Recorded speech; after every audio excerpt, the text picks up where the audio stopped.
Hi, Jeremy. Hey, Sandy. Happy Thursday. Thank you. I'm going to go ahead and sign in like I Yeah, do. So I'm going go to go for ahead. it. Hey, Cheryl. Hello. Happy Thursday. Yeah, thanks. You too. Hi, Jeremy. Jeremy has this interesting thing with Zoom. As long as we've known each other, the visual is highly reliable, but the audio would cut out right as he was about to say like the culminating part of a thought. Mm. So now he's calling in. That way Yeah, it's a reliable connection. you know about my goals. I wish sometimes my audio would just cut off so I would stop talking. That used to be true. I think there's a new chapter. So Cheryl, give us a Well, quick Cheryl, check-in. Go ahead, Jeremy. Sandy could tell you as well, although it was a little bit before her that I had that opportunity as well. But if I end up verbally processing, I have a real challenge with managing the amount of oxygen I consume in the room. Well, I appreciate the I guess that I'm not alone. Well, it's wonderful though. It sounds like you're discovering this in your journey is that there are a lot more interesting thoughts than the ones that are in my head. And when I provide the opportunity for my ears to listen to connect to my heart, then I really find that it's a much more fulfilling interaction. And that has really allowed me to begin my transitions. But watching you here and then just what Sandy said, I think you get that. And so that self-awareness, wow, what a difference that makes. So congratulations on that part of your journey. So big. Hi, David. Hi, Ann. Good morning. Welcome. Happy Thursday. I was looking forward to this. It's another fun tool, fun conversation. It's actually going to be a familiar tool that we're going to pivot in the way we use. So I'm excited about that. But I'm thinking for today, as a warm-up, let's drop into connecting by filling in the following sentence. If you really knew me, you would know ...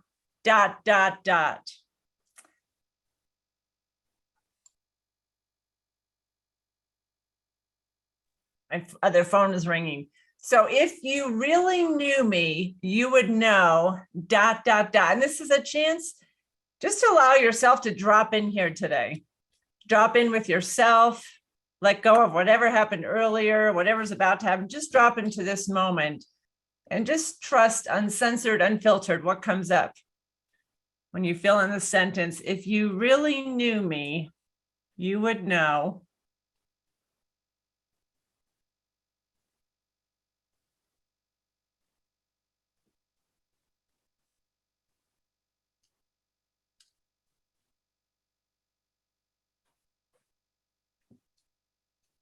It's good to see each of you.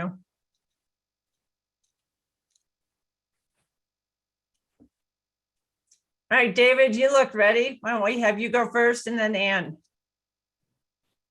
I didn't even have to write this down because it's so real, but that I feel always and mostly act like a 12-year-old. Oh.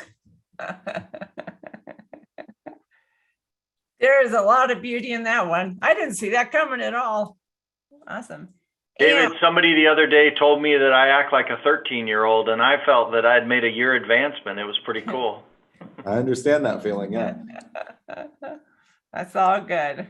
Awesome. Ann, if you really knew me, you would know. This is a recap of what I said last time, but I had an extension onto it. Last time I said, what you see is what you get. And the extension is what you see and what you hear is what you get. Nice. Jeremy. It's funny, Ann, I can't remember what I said last time, so I have no idea. This could be totally different today. But it's if you really knew me, you would know I authentically want to love people and that I can be super competitive when appropriate. You could drop off when appropriate. I think you get super competitive. Oh, actually, it is when appropriate. You're right. I was wrong. That's funny. Cheryl, if we really knew you, we would know.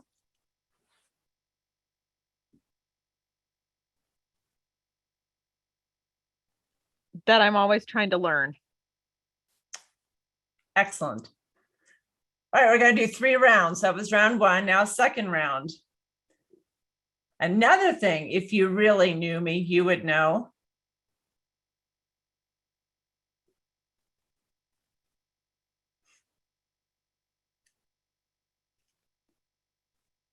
This is almost a chance to just drop back into ourselves, right?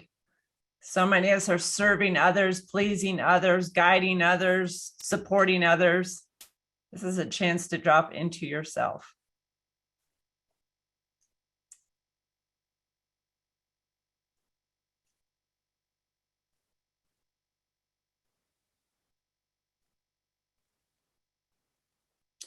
And then we'll go in reverse order. So Cheryl, then Jeremy. I love doing arts and crafts.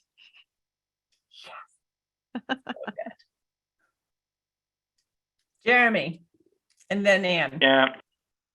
Another thing, if you really knew me, you would know I have the mentality of a cornerback. I've failed and will fail, but it does not have a negative effect on me.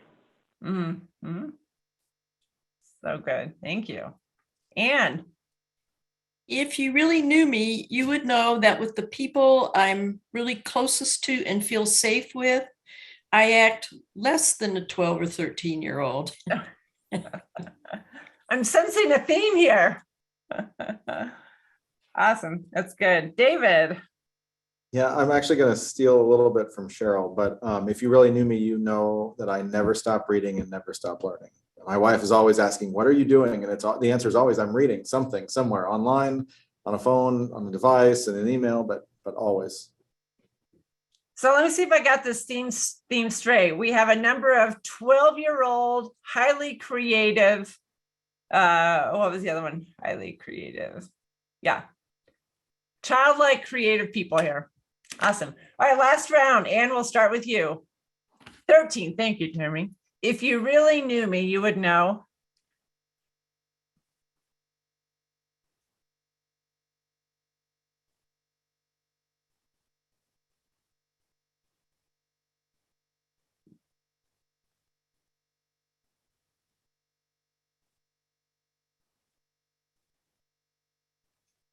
And Ann, whenever you're ready, and then David.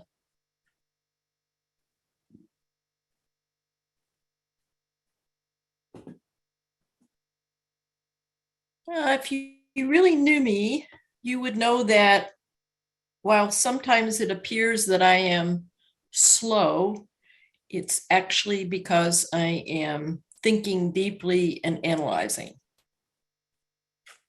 Nice. Thank you. David, then Cheryl.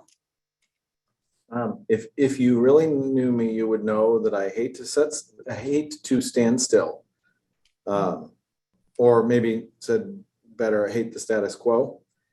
With the one exception to that being when I am facilitating a group, I am really, really good at sitting and waiting in awkward silence for people to decide they're going to engage. Lots of superpowers here. Thank you. Cheryl and then Jeremy.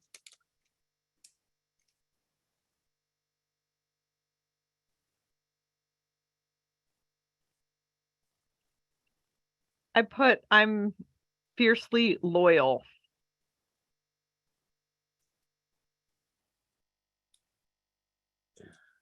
Awesome. Breathing that one in. Thank you. And Jeremy. Yeah, mine's not a superpower, but it's fun.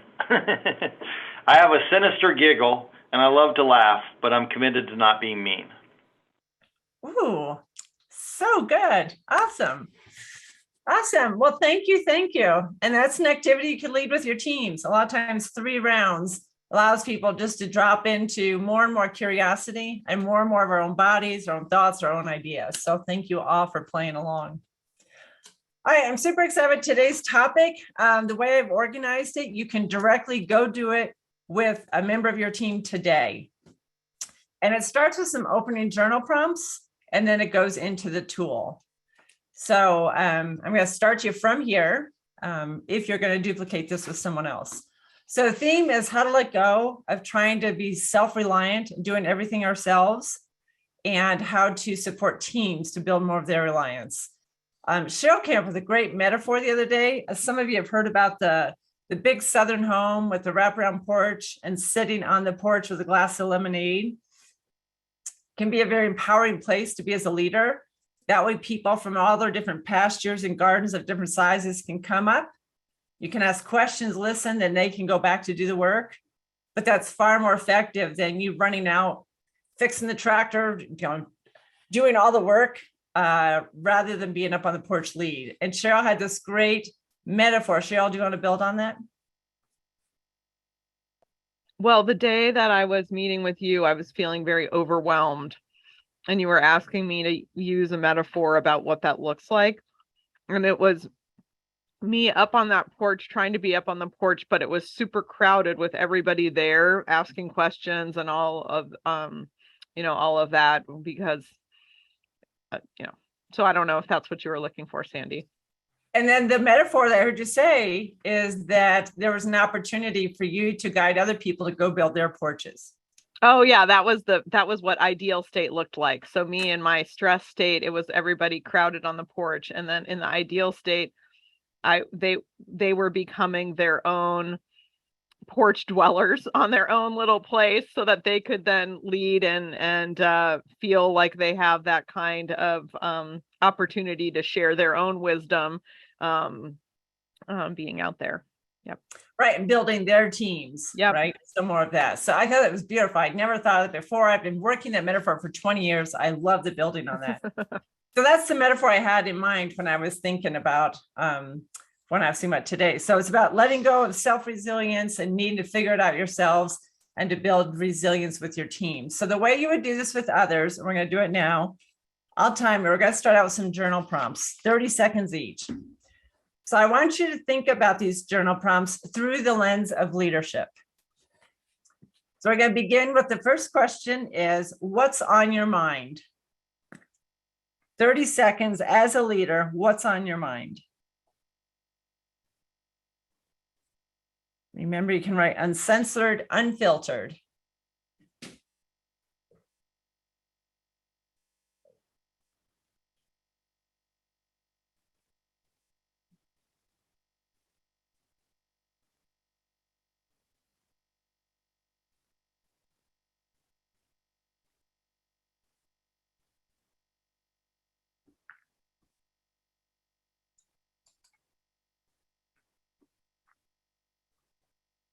And then next, really letting your mind just wander in that place of awe through the lens of leadership. And what else is on your mind?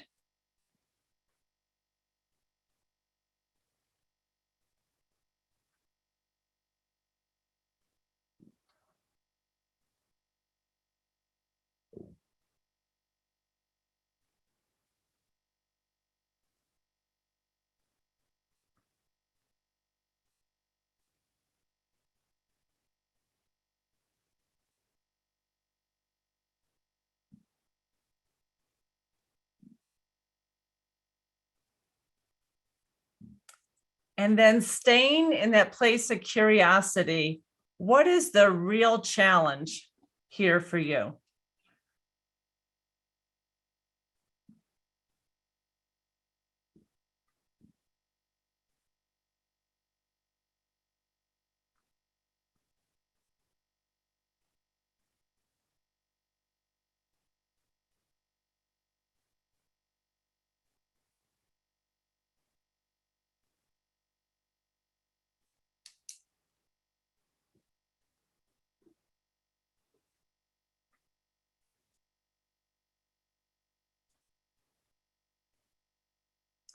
And then the last question, what do you want? So as you look at your writings through the lens of leadership, what do you want?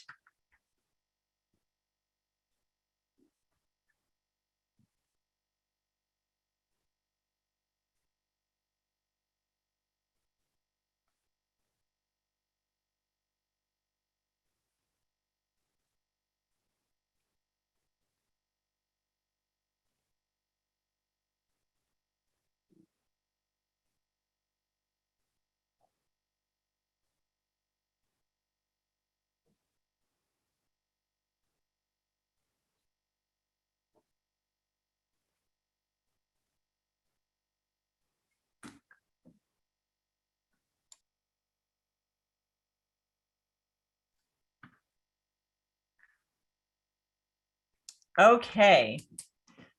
So this can be a really fun way to introduce a tool we're about to go over, because the tool I'm about to show you is a great way for people to self-assess, get very curious, go down the path of exploring, and then choose an action that's meaningful to them and compelling to them. And I'm going to show it to you now. Screen share here. And it's having people, we're going to do it here today, build your own leadership wheel. So let me go. Let's see, how does this work? Oh, let's go smaller there. There we go. So a lot of you have done the life wheel before. It's a similar concept, but building your own leadership wheel allows you to choose a set of competencies or values or behaviors or characteristics, whatever is important to you. And you build your wheel. Then you rate your levels of satisfaction, and then you brainstorm some ideas. So we're going to go through a step by step. I'm going to start by having each of you build your own leadership wheel. I've put here some ideas. And then again, remember, you can use some from your organization. You can use some from your imagination. You could use some from your own body, your own society or professional organization. So some starting ideas, Harvard's program to move from physician to leader has these 5 recommendations. The American College of Healthcare Executives has 16 competencies, and they're under 4 titles. Those are just some ideas. You know a lot of other ideas.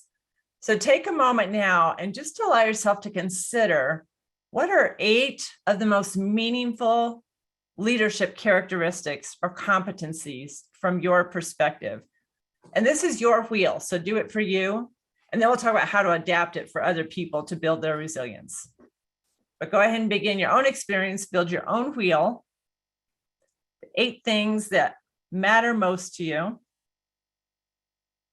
And then rate them, each wedge 1 to 10, with your current level of satisfaction today, knowing it could change tomorrow. But just what is it today? This is a long essay question.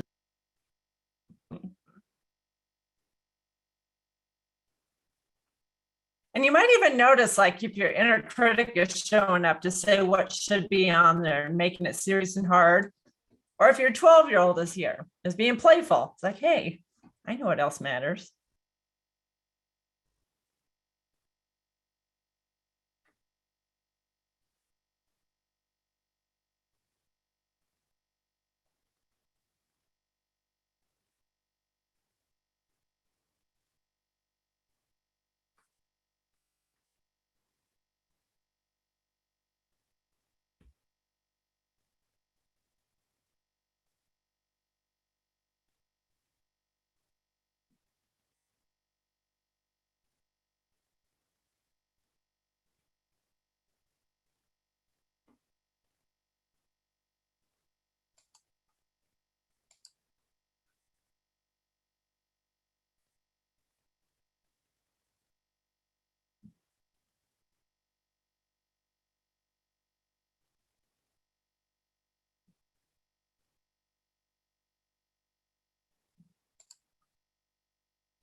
And then coming from a place of curiosity, go ahead and identify the one wedge that you would like to experience more of.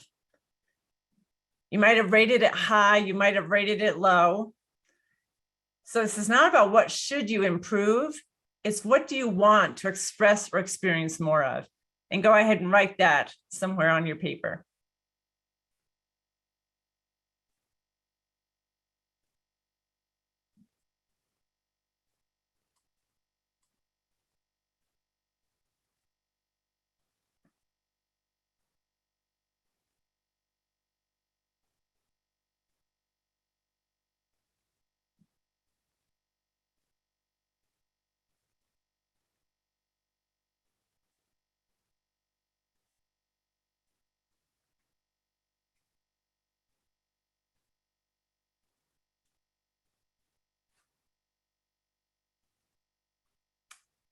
Okay.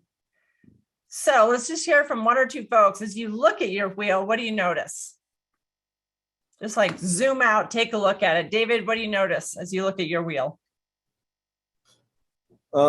It's a mix of things that I really love to do and do well and get energy from, and also areas where I know I have opportunity.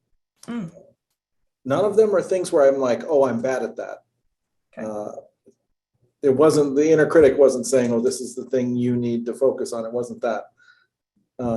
It's also interesting that your last question, the thing that I starred as, right, the one that I want to most do is, I think, because it's the thing that I believe is most needed right now for the people that I'm working with.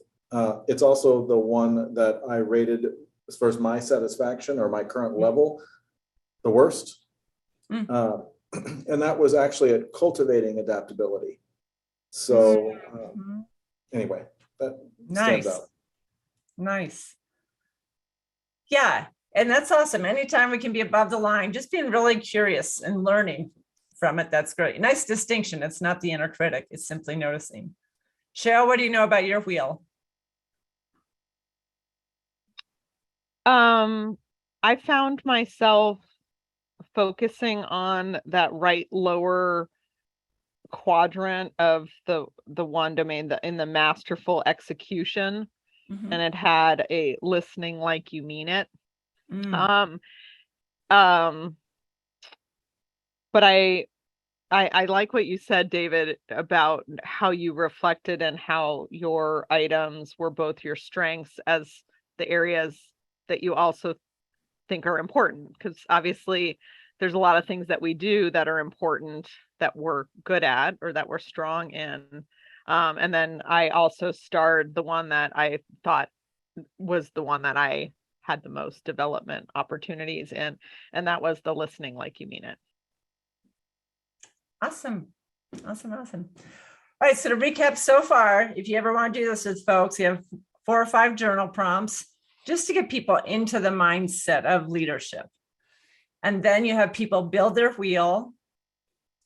You could do this with like CNAs, frontline staff. You can do it with anyone, anywhere in the organization. You can reframe leadership in the way that is most aligned with their work. But then you can choose competencies, behaviors. You could even have like 2 or 3 empty wedges, free choice. Like, what do you think is most important in your role?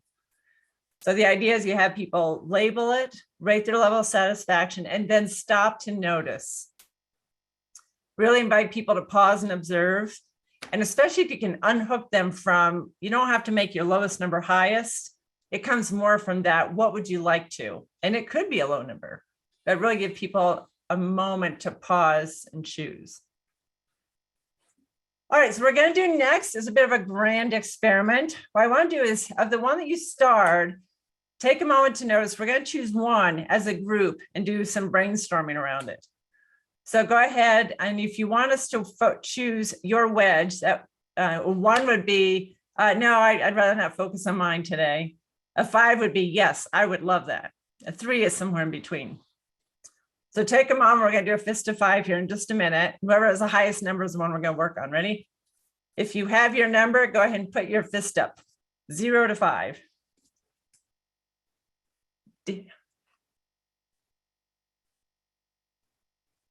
And you're good? I guess I'm okay. I didn't really understand the question. I'm sorry. You're good. We're going to go with David's. We had a strong 5 there. Excellent. So the next thing we're going to do is, again, maintaining that sense of curiosity. So David, why don't you start out telling us about the wedge that you picked, and then give us just kind of a zoom out, a brief sense of what that means to you. And if you want to expand just a little bit on what ideal or what more of or best would be. Yeah, so as I mentioned, it's the sort of labeled as cultivating adaptability, both in the team and the organization. And I think what that means to me at the moment is twofold. Number one, I think we all know that healthcare is sick at the moment as an industry, as a delivery system, and everyone is going probably about as close to their limit as they can, but also feels like there's no ability to change.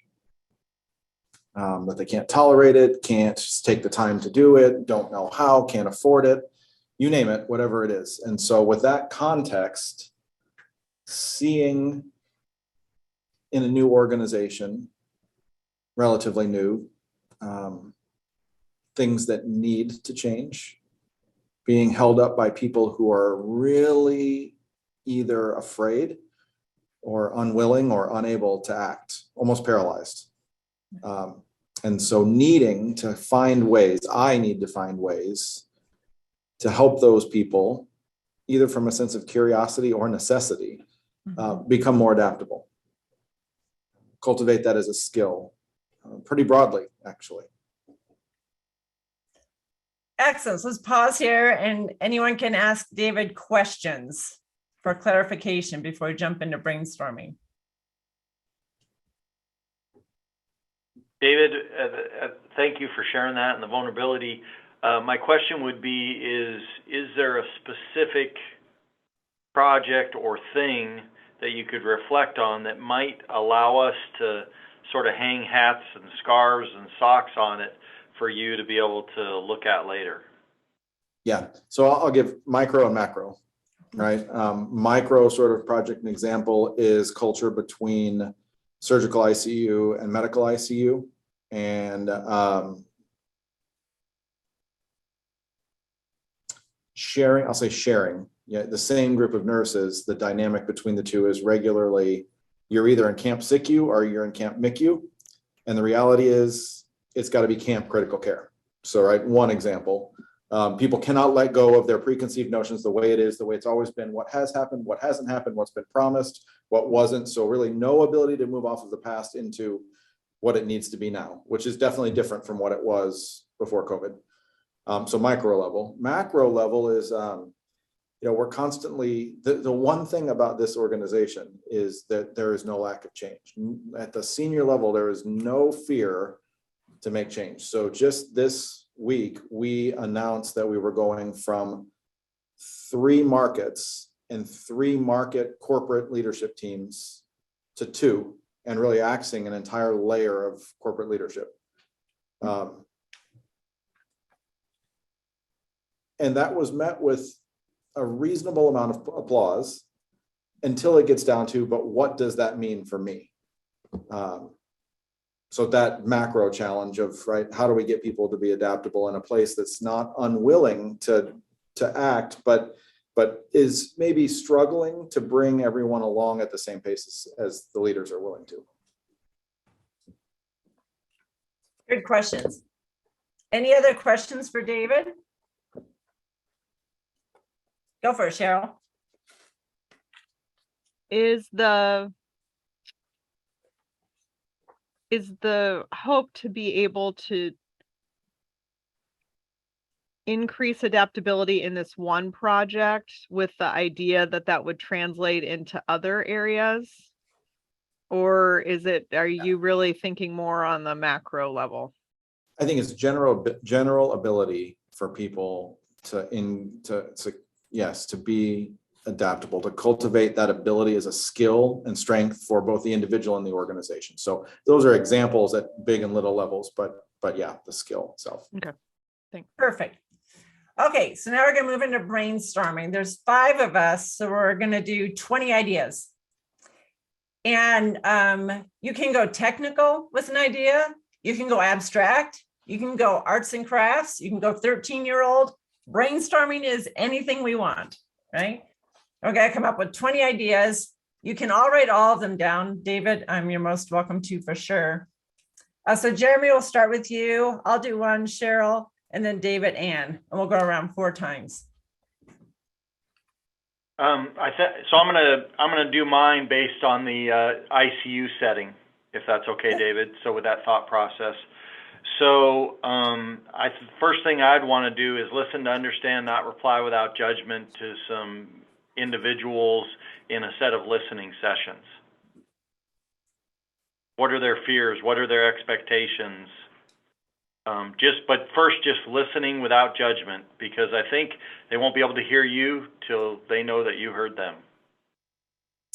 Awesome. Number 2, I would initiate new conversations. So tag a couple of people to say, hey, would you be willing to go around and ask people, what's a vision for our ICU? Engage others to initiate the conversation. Primarily around vision. Cheryl. I wrote create a vision of what a culture of cultivating adaptability looks like. So just to help them to see how great it would be to be in an organization or be in a place where there's this ability to have these changes happen without them being too disruptive. Just describe that vision and that hope. David. Yeah, I wrote down sort of modeling vulnerability. So showing that it's okay, right, to feel this tension between like my purpose, I want to do this well, but myself, the things I think I need. Awesome. Anne. So my thought was to kind of do a mini inventory of what might be in it for them for the team if the ICU silo was broken. How might it advantage them? What might be good for them that they might not have thought of? Jeremy. Yeah, so in my experience with ICUs, you have really 4 groups that you're dealing with. You have the surgeons who are using the surgical ICU. You have the pulmonologists and intensivists who are using the medical ICU, and then you have each of their own nursing groups. And so I am doing this work myself, but meeting with each of groups and ask them what they expect of another group, and then just writing those series of expectations down, and then being able to turn them from a complaint into an expectation that you can then begin to find the common ones and then negotiate the ones that can be negotiated and make decisions on the ones that can't. All right, I'm going to go the opposite direction with something kind of like a game. And it would be, you would pre-make a list of 20 obstacles, and some of them can be funny, some of them can be honest, some of them can be relevant to healthcare, some could be not relevant to healthcare. Make a list of 20 obstacles and get people together and explain how we can convert an obstacle into a strategy and make it a game to see who could come up with a strategy to match each obstacle. And first person, get them into teams of 2 or 3, first team to win gets a prize. And then they can share like their 3 favorites, and they can be funny, practical, tactical, but just getting people into the exploratory place. Cheryl. Yeah, building off of that, one thing I had was have the team brainstorm ideas so that they are imagining what's possible and what changes would be seen as positive.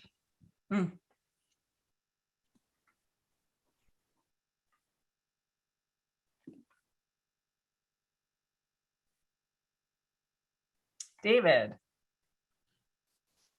Yeah, I think, efforts to generate trusting relationships to remove some of the friction or competition between the groups. And I guess being specific about what that means,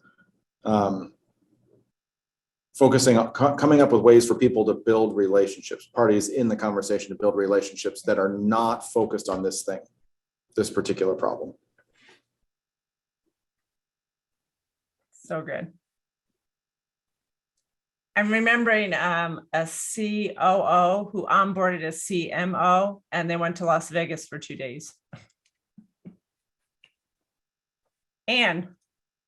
So along the lines of a game and vulnerability, I got the idea of either a box or a jar, and people could anonymously write on a slip of paper what their largest fear, concern, or objection was to the change.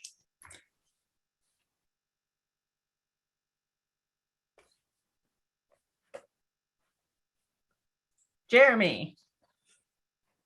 I think what would be really pivotal would be to understand what people's assumptions are. So they're assuming they can stay the way they are, or they're assuming that this will change or that won't change, and really gathering all of the assumptions that you can, and then addressing them whether they're real or not, because whatever your outcome is based on those assumptions. And so if you can manage them, you have a better outcome. Okay, I'm suggesting things I've never thought of before, but that's the fun of brainstorming, right?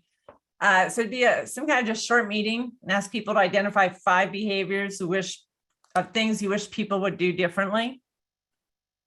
And then choose one that you'd be willing to role model. Cheryl. Celebrate changes that have been led by team members that are now seen as positive. So they can look back and see that change isn't necessarily bad. Some of those that have been generated by from within are now our norm and something that are celebrated. So good. All right, let's pause there. Good ideas.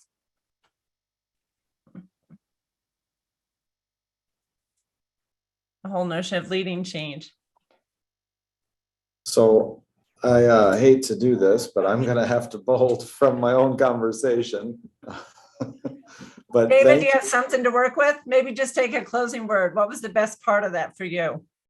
yeah, I think it was really good to see specific real examples for that problem in mind. And by that, I mean, like, I tend to be 50,000 foot view person. And so the specific things about, like, in this ICU example, you could try this, are really good for me because they're not things that I would probably come up with on my own, and don't get down to that level before jumping in enough. Awesome. And David, you also have this activity. If you ever want to pull 2 or 3 people aside. Is that the PDF that you showed to start? Is that in the toolkit? I didn't see it on the. No. Do you want us? We'll send it out though. I'll send it out. That'd be great. Yeah, I'm happy to. I can think of Excellent. at least one Good to person in see. mind. Good to see you. Bye. Okay, so let's maybe pause there and just talk about how this might be relevant either to you in your leadership journey, or how you could use it to build some of your team, more of their reliance. What thoughts are you having? Are you wanting us to give an example where we've done some of that, or how we will apply this? Yeah, my question is, how would you want to apply this to yourself or others? Go for it, Cheryl. I can see how, especially the brainstorming is a good way to be able to hear from everyone, including those who might tend to be a little bit more quiet. And it also helps. I can see it getting the team out of maybe a rut where they think like, oh, it's always this way, and they can't imagine any potential for change. So that idea of what do you really want, and trying to help clarify what is it that we're aiming for, and like even the multiple choice helps to further clarify that around the wheel, and then the brainstorming specifically. So I can imagine it when it feels like we're having the same conversation repeatedly because we just haven't been able to move out of either set perceptions or a fixed set of ideas. Mm-hmm. You know, Cheryl, as you said, it just occurred to me, I've never done this, but there could even be a way to ask people to name what are 6 dreams or 8 dreams we have. And you could build a wheel around dreams, like what could our department be like? Or challenges. What are 7 of the biggest challenges that we're having? You know, finances, scheduling, you know, whatever that is. So I hadn't even put that together, that it could even be focused. What do we want to focus on? A challenge, and to your point, do some brainstorming, or a hope or a dream we have for the department. Nice. Jeremy or Ann, how might you want to apply this? I always like frameworks that you can go back to because it's a checklist. You know, when you're feeling stuck and you say, what's next? As you kind of go through the list, it cues you and pulls things out of the creative part of your brain. Yes, yes. Good. And Jeremy, what's going through your mind? Yeah, it's sort of interesting for me. The leadership wheel or the wheel of life, I have to think about that a little bit more, that part. But the wedges, individual wedges, I actually had a conversation today. We have a major challenge with boarded patients in our ED. And I think it's partly because we can't think of it differently than we've always thought of it. So I met with a senior leader who's not intimately involved with it, as I am not as well, just to say, what do we think the assumptions are of our team of that setting? So we're assuming that we can't change EMRs, or we're assuming that that it has to be attached to our ED. It can't be an acute care unit, or any of these kind of things. And so we talked about initially, do they think that way? Do they think of assumptions? Because it's a business model, not a healthcare model. So do we think about assumptions as bedrock? So I feel like, thinking outside the box was the wedge. And the specific issue was one that wasn't really in their specific area, but is in alignment with their specific core values. Because we had an email that generated it. And then from that, we were able to both agree it was a very low number, although we didn't put a number on it, and that we couldn't solve it, but we had to help people think differently about it. And challenging their assumptions was a way to achieve that. So I also then talked to the two people who have historical ownership of this, so will be threatened potentially by this thought process, and said, hey, we're not experts, but we thought maybe we could help just by looking at assumptions. Can I send those to you just for your interest, and maybe meet with you just to hear what you think? And so I feel like the brainstorming that Cheryl alluded to, it had a brainstorming component. I feel like it addressed a wedge of leadership, the adaptability wedge that, that I think is a way to approach that. And then that was sort of how it played out. As for the wheel, I'll have to think about how I operationalize that. Awesome. And the answer may be, I don't know, or I won't, right? Part of this program is about bringing tools forward. Yeah, so I want to invite all of you to be like, oh, that was interesting, and not going to take action. Yeah, I agree with Ann, though. I mean, I have a collection of different approaches or things, or, I don't have a ton of books that are helpful, but I have a few that are helpful, and they're not always helpful, but they're helpful sometimes. Yeah. So having this sort of bookcase of ideas that can be used to help people see the world from a different perspective I think is really valuable. Awesome. And fun. At least fun over here. Excellent. Well, let's go ahead and bring it home. You can do this in any order. I'd love for you to do a quick selfie video, uncensored, unfiltered, what you're taking away from today useful. And then in your program guide, right here, go ahead and take a moment to jot down an insight and or an action. A lot of you have been in education, and so I really want to encourage you to invest in your own learning by documenting it here.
As you guys all went off screen, I was noticing, I think one of the reasons I love these conversations is that childlike spirit so many of you have. 12, 13, arts and crafts, bringing all that forward in the midst of medicine and leadership and shaping the future of healthcare. Feels like a whole sanctuary is being created here. And it's a pleasure for me to see you and to connect and walk beside you. So with that, looks like Anne might be finishing hers up. But with that, thanks for the gift of your time, sharing your insights, and just hanging out and being together. Been a pleasure, and I'll see you again soon. Thank See ya. you. You're welcome. Bye.